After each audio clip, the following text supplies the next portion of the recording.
A hat-trick, then heartbreak. Kylian Mbappe's night promised so much but ended with probably the worst way to win the World Cup's Golden Boot.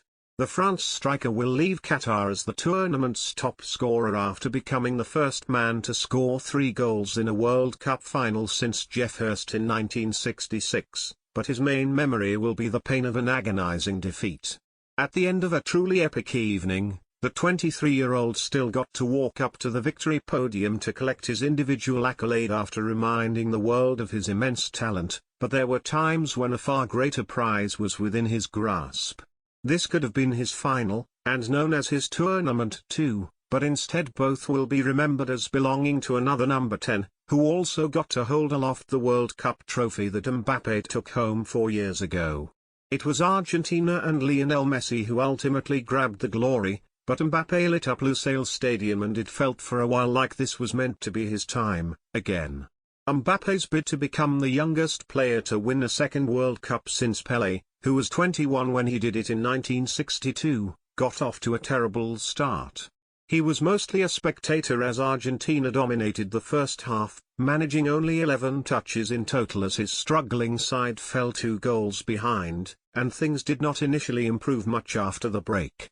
It took until the 71st minute for Mbappe to have his first shot at goal, but the ball sailed high over the bar and, at that stage, there seemed no way back for France.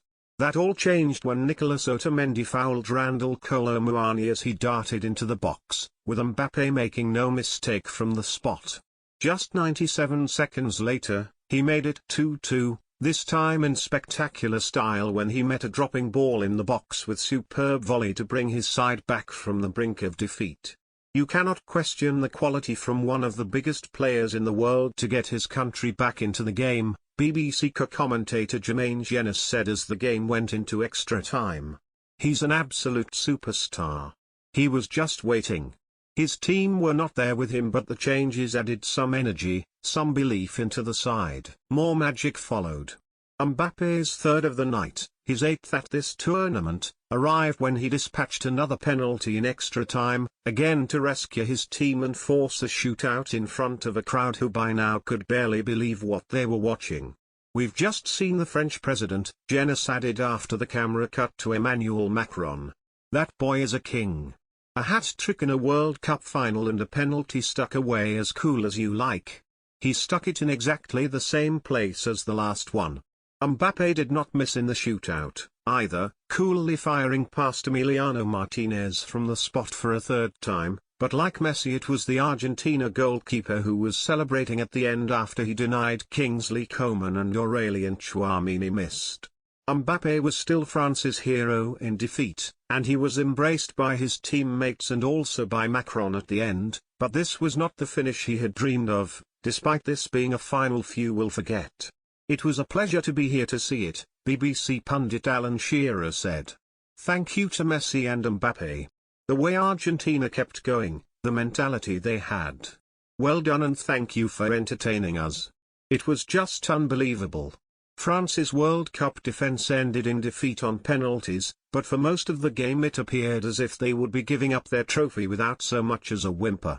Label boss Didier Deschamps had tried to change that before half-time, replacing Olivier Giroud and Ousmane Dembélé with Kolo Muani and Marcus Thuram, and moving Mbappe into a more central striking role. It was tactical because I saw we were lacking energy, Deschamps explained. I am not blaming Giroud or Dembélé, I just saw they were not 100%. I brought Kylian in from the wing, because I saw we were in deep trouble. Basically, we were just not in great shape. Physically speaking we lacked that little extra, but we needed to go back to drawing board and try to change something. I always said everything is possible, you can change in a blink of an eye, and we did that. We came back from the dead and made a magnificent comeback, unfortunately it was just not enough. It was the World Cup of records and Kylian has left his mark on the final but unfortunately not in the way he would have liked.